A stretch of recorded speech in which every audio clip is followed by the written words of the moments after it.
Bonsoir à tous, merci d'avoir choisi cette édition d'information du soir. Au sommaire de ce journal, il s'agira de la politique, notamment avec le parti Les Démocrates qui est déjà en ligne de mire pour les élections législatives à venir. Il s'agit également dans ce journal de parler de cette rencontre entre Enrique Mambundu, le leader de la Voix du Peuple, et les jeunes de Kingele dans le 3e arrondissement de la commune de Libreville. Toutes ces informations, c'était au cours du week-end écoulé, les développements dans quelques instants. Mais nous démarrons cette fois-ci avec cette tournée de Placide Ndongmeyo, ministre délégué aux Affaires étrangères, qui était ce week-end du côté de Zungue dans le cadre de la caravane qu'il organise, laquelle vise à être en contact avec les populations de sa circonscription politique. Ephraim Bioguedzo, reportage. Profitant de la présence dans leurs murs du ministre délégué aux Affaires étrangères, des populations du quartier Zungue, au lieu communément appelé Carrefour Poubelle, en ont profité pour souhaiter la bienvenue à leur hôte du jour qui, depuis près d'un mois, initie une série de consultations des populations issues de sa circonscription politique en vue des élections législatives à venir. Occasion pour l'un des représentants triés sur le volet de présenter au ministre les difficultés qu'ils font face au quotidien, dont l'absence d'éclairage public et la vétusté des locaux de la seule école primaire implantée dans la zone, laquelle ne répond plus à la demande des populations. Vu l'étendue de notre quartier, la construction d'une deuxième école publique, car plusieurs de nos enfants parcourent de longues distances avant de rallier la seule école qui existe, pour laquelle même nous souhaitons une extension afin d'élever le nombre de salles de classe. Nous souhaitons, Monsieur le ministre, la construction d'une infirmerie du genre de celle du carrefour de Furulala.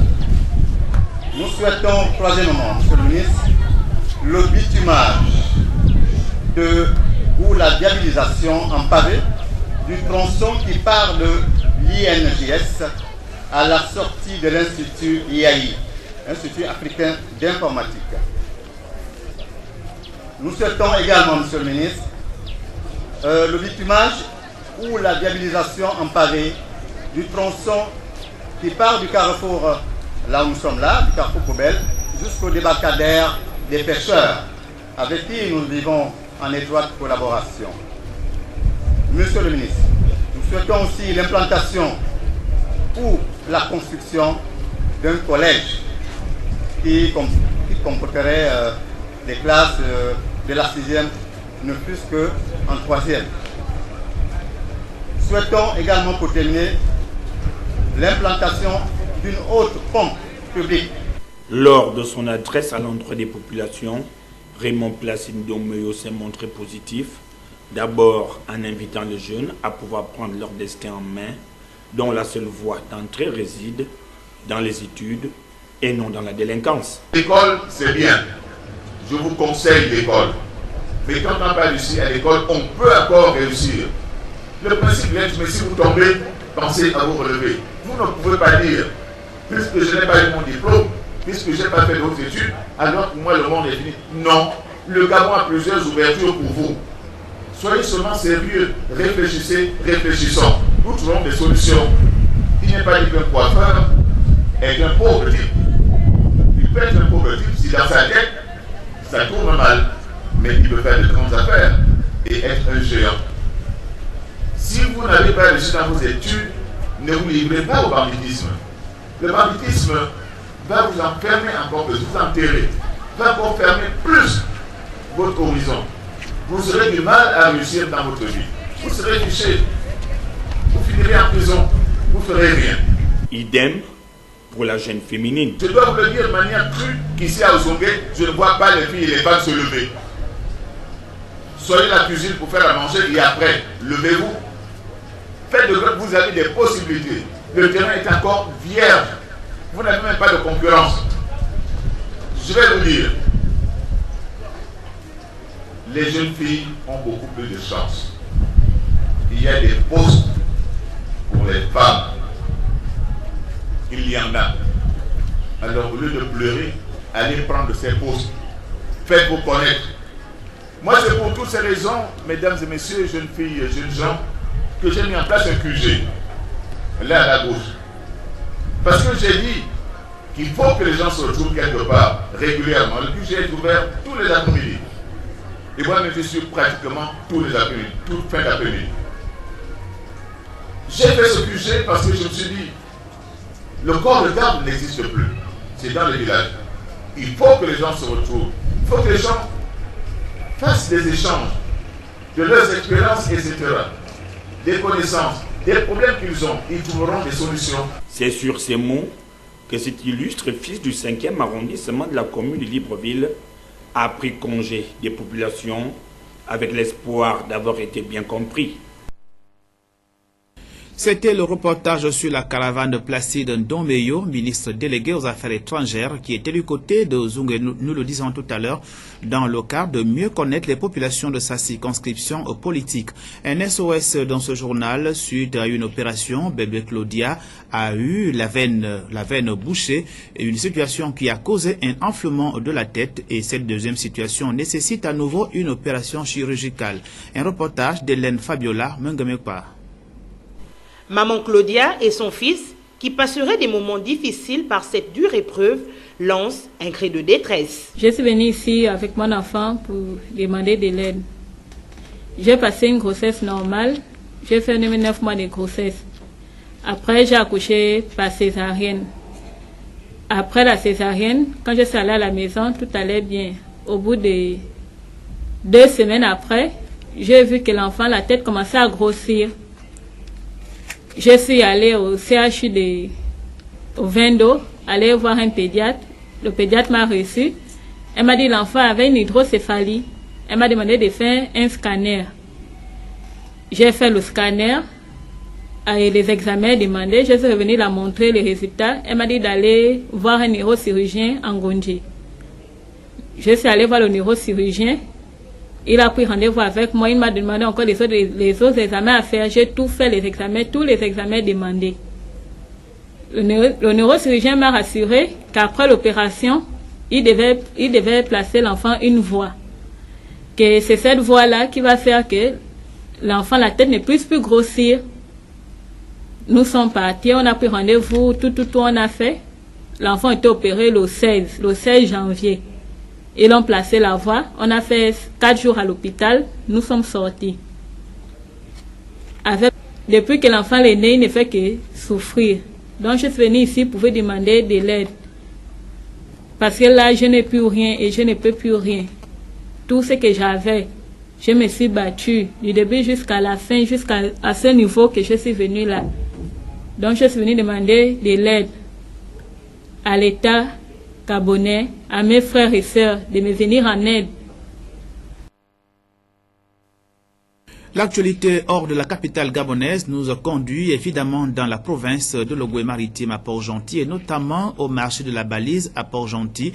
L'attention des commerçants reste toujours vive. Ces dernières protestent contre l'attribution des places par les agents municipaux, lesquelles attributions s'effectuent notamment une procédure qualifiée de mafieuse par les commerçantes. Axel Edwin Zengi, Média Plus, Port-Gentil, reportage.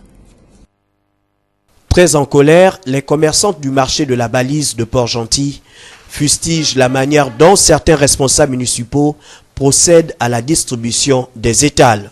Nous réclamons nos places. Nous sommes ici, il y a celles qui sont ici, ça fait plus de 20 ans. Mais rien. Comment cela se fait-il qu'à 2 h du matin, on vient installer les gens? Et nous sommes debout.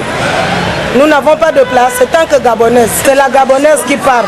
Elle est en dérive, abandonnée à elle-même. Les premiers qui ont été installés nuitamment, c'est-à-dire à partir de minuit, 1 h et consort, et on les a placés directement comme ça, au choix. Les places sont au choix. Donc ils étaient libres de choisir où ils allaient s'installer.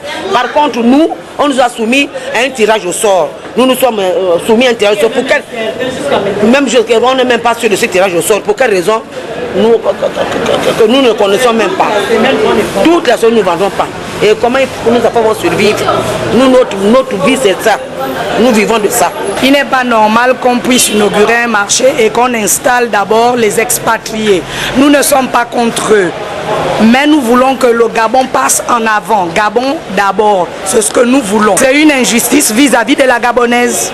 C'est la première fois dans l'histoire qu'on entend parler que c'est à 24 heures qu'on partage les places ici là. Et dans l'obscurité, ils prennent d'abord les grossistes, ils les mettent devant. C'est-à-dire qu'au fond des toilettes là, je pense que ce sont les Gabonaises qui vont rester là-bas. Et c'est pas normal. Nous sommes à jour J-1, ce sont les Gabonaises qui votent. Les étrangers ne votent pas. Ils viendront nous chercher après dans les maisons pour dire que venez voter. Pour d'autres, la corruption serait au centre de cette situation. Et même si un Gabonais tout de suite a de l'argent comme ceux que les étrangers leur ont donné, ils vont avoir la place. C'est une question d'argent. La mairie veut juste leur argent et ils veulent juste avoir l'argent et non une question d'ethnie. C'est la corruption. Le Gabon, il est corrompu jusqu'aux os. Les étrangers ont dû donner peut-être dans les 300 000 pour avoir leur table. Si un Gabonais a 300 000, il va aussi avoir la table. Eux, c'est l'argent, ils ne voient pas la nationalité de la personne. Moi, c'est ce que je pense. Il y a des commerçantes ici qui sont depuis des années. Vous n'allez pas faire un marché. Maintenant, d'autres personnes ont donné 600 000 pour avoir les tables. En tant que ce sont les tables qu'on est censé donner gratuitement. Hein? On est là, il y a des commerçantes qui sont là. Ils ont des quittances de 1999 même. Un commerçant de 2 ans va venir avoir une table juste parce qu'il a donné 600 ou 700 000 francs pour avoir la table. C'est pas normal. Pour une bonne distribution des places, ces dernières souhaitent que les plus hautes autorités viennent à leur secours. Nous restons toujours dans la province de l'Ogooué-Maritime avec le membre d'honneur de l'association des jeunes émergents et volontaires, AGEV, et sa délégation qui était au chevet du centre médical de Ndungu dans le département d'Itimboué. Une présence marquée par la remise d'un important don de matériel et de médicaments. Geoffroy Axel Nzengi, Média Plus Sport Gentil. C'est en réponse aux sollicitations des populations du district de Ndungu dans le département d'Itimboué et en sa qualité de fils de la localité que le membre d'honneur de l'association des jeunes émergents volontaires, Noël Mumba, qui accompagne les responsables et membres de cette association, est venu une fois encore soutenir le centre médical de la localité. Présentant aux notables et populations le groupe électrogène et les médicaments offerts à la structure médicale, le donateur est revenu sur les motivations de son action. J'ai appris que le dispensaire est dans le noir. Le dispensaire étant dans le noir, la meilleure manière pour éclairer le dispensaire, c'est l'achat de ce groupe électrogène que vous voyez ici. Et monsieur le sous-préfet, je vous remets en tant qu'autorité locale, officiellement, les clés de ce groupe électrogène de 11 kVA qui doit être capable d'alimenter tout le dispensaire jusqu'au dans les environs. Il y a là une dotation en médicaments. C'est pas pour vendre. Quand j'achète les médicaments, faites en sorte que ces médicaments soient utilisés en bon escient. C'est très important. On a payé pour 2 millions de francs CFA chez Madame Poyer des médicaments. C'est ma dotation personnelle pour ma famille de nous. Beaucoup. Faites-en bon usage. Merci. Au nom des populations, le sous-préfet du district de Ndungu dira toute la portée de l'acte posé par l'AGEV et ses responsables. Le souci majeur de ma population est celui de voir leur unité sanitaire bien alimentée. Cela est une contribution inestimable de votre part à la santé de vos compatriotes. Cette contribution, dis-je, cadre avec l'engagement du chef de l'État, son Excellence Ali Bongo Ondimba, qui, lors de son message à la nation le 31 décembre 2017, à l'occasion du Nouvel An, disait, je cite, « La vitalité d'un pays dépend de la santé de sa population. » C'est pourquoi, en 2018, nous allons intensifier notre action qui, pour moi, est également prioritaire. Fin de citation. Longtemps confrontés à un problème de prise en charge sanitaire en cas de maladie ou accident, les populations de Ndungu bénéficient aujourd'hui des premiers soins grâce à l'action de Noël Mumba qui aura œuvré pour la réhabilitation de cette structure, l'affectation d'un infirmier et plus encore l'achat régulier de médicaments. C'était un reportage de Marius Geoffroy-Nonda des Médias Plus Port-Gentil. De retour à Libreville et pour parler à présent de politique, le contexte politique gabonais depuis 50 ans, mais surtout les législatives à venir, notamment le rôle que doivent jouer les jeunes issus des milieux défavorisés. Voilà l'essentiel de la communication entre Enrique Mambundu, le leader de la Voix du Peuple, et les jeunes de Kingele. C'était ce week-end. Le compte rendu de ces retrouvailles dans cet élément. Dans la perspective des consultations électorales à venir, Enrique Mambundu est allé à la rencontre des jeunes de Kingele dans le 3e arrondissement de la commune de Libreville. Les échanges avec les jeunes ont consisté à évaluer la lutte politique dans le pays depuis l'avènement de la démocratie au début des années 90 et ce jusqu'à l'élection présidentielle d'août 2016. Mais l'accent a été particulièrement mis sur les législatives à venir, notamment le rôle qui sera assigné aux jeunes, celui de jouer les avant-gardes. De nouveau, pourquoi on est là aujourd'hui? C'est surtout pour les jeunes. Simplement que dans Kingele, lorsque les jeunes ont commencé à chercher de la place pour recevoir la voix du peuple, les sages leur ont dit que ce n'est pas une affaire de blague ce qui se passe. Il est mieux que nous-mêmes on contribue pour vous aider à organiser. C'est pourquoi vous voyez les sages ici. Ils ont donné cet espace, ce sont ces sages. Ils se sont bien organisés pour nous recevoir. Donc, il faut d'entrée déjà leur dire merci beaucoup.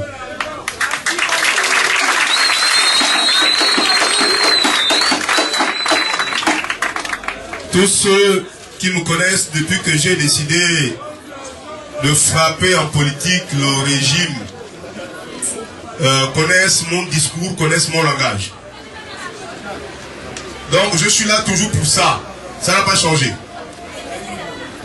Ce qui a changé, c'est qu'il arrive que dans le temps, on découvre que parfois le serpent qu'on croyait avoir tué a traversé le rive et désormais parfois il est même plus dangereux parce qu'il est dans notre propre maison. On a fait un grand meeting la semaine passée, charbonnage. Donc les jeunes de Kingele qui sont venus voulaient que je répète les messages ici à Kingele. Les messages sont simples. Il y a une élection législative qui arrive. Il y a une élection législative qui arrive. Mais ce qu'il faut retenir dans cette élection, c'est qu'elle vient après une élection présidentielle. Le verbe toujours corsé à l'égard des acteurs politiques des deux bords, opposition et majorité, le leader de la Voix du Peuple a virulemment critiqué leurs ajustements qualifiés de mafieux depuis 50 ans, ce qui n'a pas permis au pays de décoller. Pour Enrique Mambundu, le temps d'avoir de jeunes députés issus des milieux défavorisés est arrivé.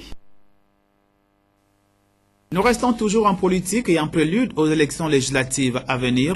Le parti Les Démocrates ménage déjà sa monture en multipliant les sorties dans la province de l'Estuaire. Ce week-end, ils étaient du côté de Rougier dans la commune d'Ovendo. Marielle Lecom rendu. Les Démocrates, au contact des populations de l'Estuaire, et pour cette énième sortie, cap sur le quartier Rougier. Là-bas, la délégation du parti Les Démocrates, emmenée par Judith Divanda, procédera à l'installation des cellules dans ce quartier du 2e arrondissement d'Ovendo, une tournée qui rentre également dans le cadre des préparatifs des législatives à venir. Les démocrates comptent bien présenter des candidats. Depuis que les démocrates, depuis qu'on a créé ce parti, on n'avait pas encore fait des installations ici. Il faudrait bien que la population nous connaisse. C'est pourquoi on est venu faire connaissance avec la population. Et nous voilà ici aujourd'hui. Notre président, il va bien présenter ses candidats dans les législatives à venir. C'est pourquoi aussi nous sommes là, c'est tout pour ça. Il faudra qu'on nous installe d'abord, que nous fassions connaître, et maintenant après, ça suivra. Et malgré l'échéance qui semble assez courte, les démocrates restent confiants et entendent bien occuper quelques sièges au sortir de ces élections. Nous ouvrons à présent la page étrangère de cette édition d'information qui est 100% africaine. Elle nous conduira en République démocratique du Congo et au Nigeria. D'abord en République démocratique du Congo, les heures pour la marche contre le président congolais Joseph Kabila ont fait 2 morts à Kinshasa, la capitale, selon les Nations Unies, qui appellent déjà les autorités congolaises à mener des enquêtes. Le calme est revenu hier dans la ville de Kinshasa et dans la plupart des villes de l'intérieur du pays, notamment la ville de Kisangani. Un reportage de nos confrères de France 24. Ce qui était au départ une marche pacifique a rapidement tourné à l'affrontement avec les forces de l'ordre. Dans les rues de Kinshasa, les manifestants, des fidèles catholiques, restent mobilisés contre le maintien au pouvoir de Joseph Kabila. Son mandat a expiré depuis plus d'1 an. Nous sommes déterminés parce que nous souffrons dans notre pays. On va marcher même si la police essaye de nous en empêcher. Selon les manifestants, la police aurait tiré à balles réelles pour disperser la foule. Les blessés affluent dans cet hôpital de Kinshasa. L'hôpital Saint-Joseph a déjà reçu 3 personnes. 3 personnes dont 2 blessés par arme à feu grave et la 3e personne qui a reçu aussi une balle dans la poitrine qui est décédée. De leur côté, les autorités démentent et affirment avoir eu recours à des balles en caoutchouc. Les forces de l'ordre restent déployées devant les églises, d'où sont parties les marches pacifiques dans plusieurs villes du pays pour la 3e fois en 2 mois. Des rassemblements organisés par un collectif d'intellectuels proches de l'église catholique. Ils demandent à Joseph Kabila d'annoncer publiquement qu'il ne sera pas candidat aux élections prévues le 23 décembre prochain. Au Nigeria, les familles de dizaines de jeunes filles disparues lundi dans le nord-est du Nigeria reçoivent des informations contradictoires des autorités.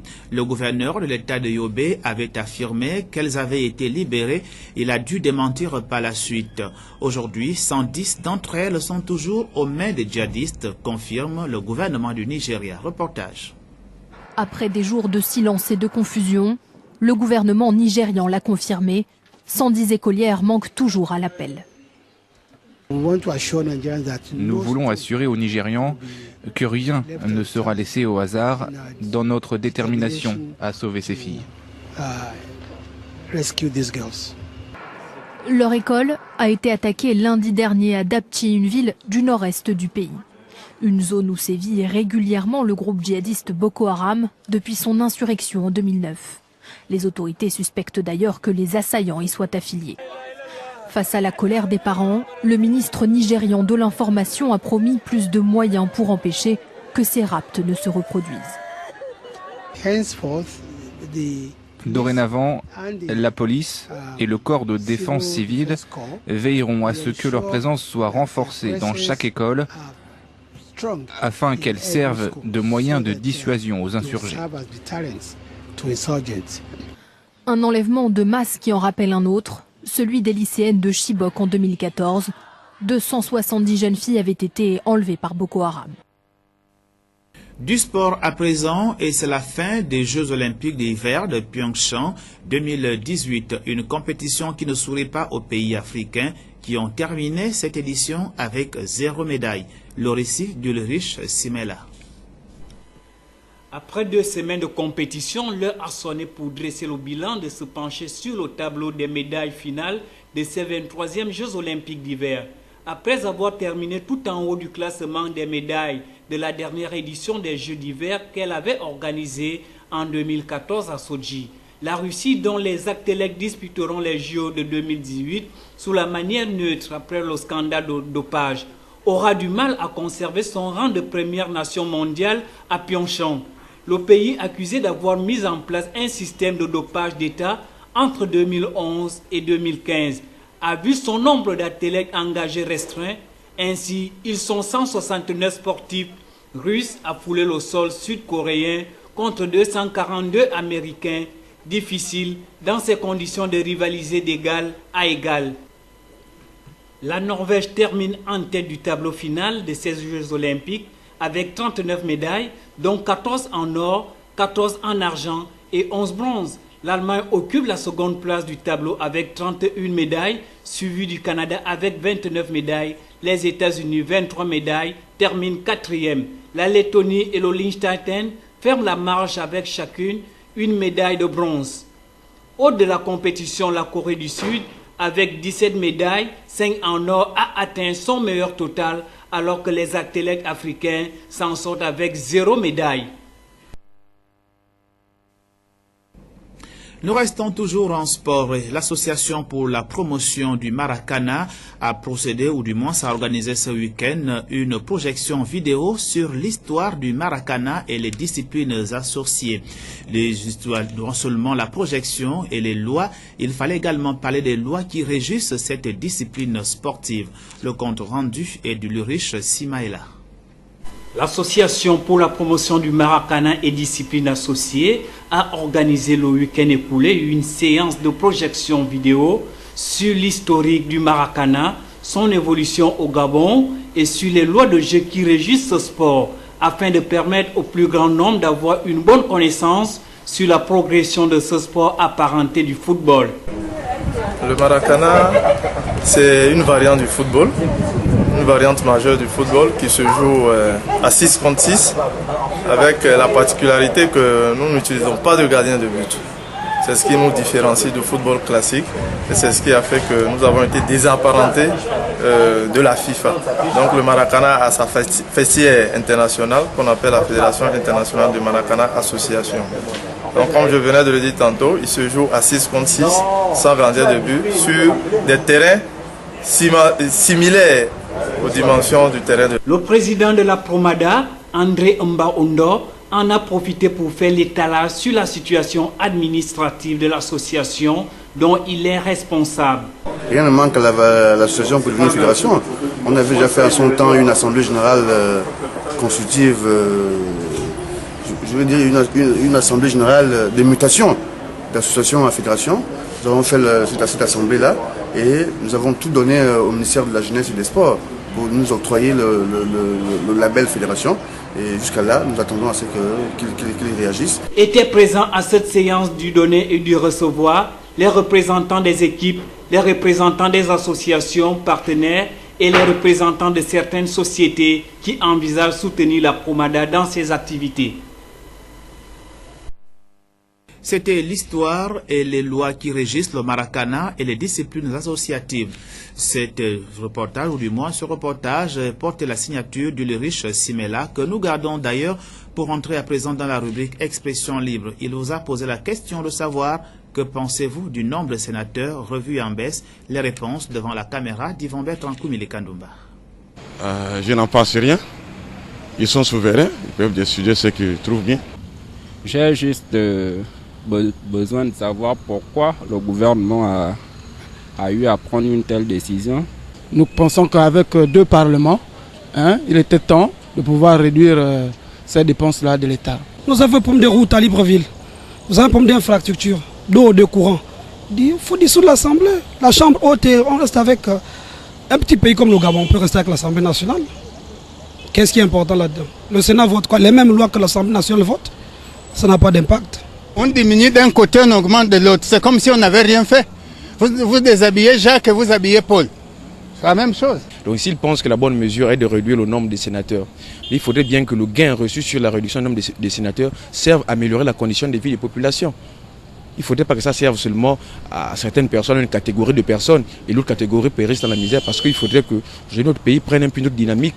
On parle bien d'émergence, mais il faudrait que cette émergence-là soit réactive d'abord par les dirigeants. Il faudrait que les dirigeants soient d'abord déterminés dans les objectifs qu'ils ont fixés. C'est vrai, ils vont réduire le nombre des sénateurs, c'est bien. Ils vont prendre toutes les mesures qu'ils ont prises. Maintenant, qu'est-ce qui suit après? Parce que tout le Gabonais savent. Aujourd'hui, on nous dit on a réduit les sénateurs. Si on prend une mesure, on va nous dire, on dit, mais après, qu'est-ce qui suit? Rien ne change. Déjà, personnellement, je ne trouve pas la nécessité des sénateurs dans un pays de 1 800 000 habitants, avec tous les problèmes que nous avons. Donc pour moi, diminuer, même si ils ont divisé de 3, chez moi c'est inutile. La haute chambre, comme eux-mêmes ils appellent cela. Donc, passer de 102 à 52, chez moi, c'est nul et non l'avenir. Ainsi se referme cette édition d'information. Merci de l'avoir regardé. Tout le plaisir pour moi d'avoir été en votre compagnie ce soir. Demain, jusqu'à tout le long de la semaine, vous retrouverez Pierre Parfait Mbadikumba.